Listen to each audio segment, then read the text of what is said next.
So I'm Dr. Marshall. I'm a hair transplant surgeon with Parsa Mohebi Hair Restoration located here in Southern California.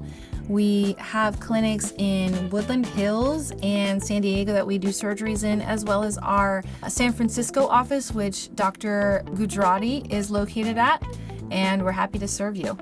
What are some warning signs that a patient may need a repair case?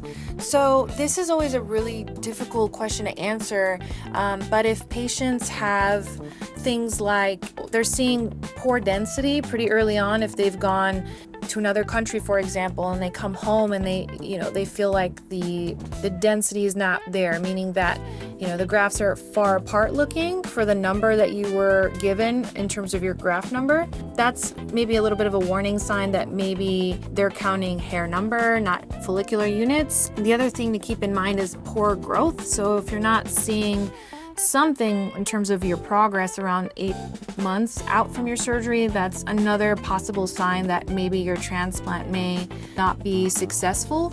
Or things like having a very low hairline for your face. That's always a concern in terms of repair cases. Making it look like it's something natural for you, because having a very low hairline at the age of 70 or 80 isn't going to appear natural to others, and it may appear that something is off. So those are some small signs that maybe a repair case is needed in the future, but of course it always depends on the individual circumstance, so definitely talk to your surgeon.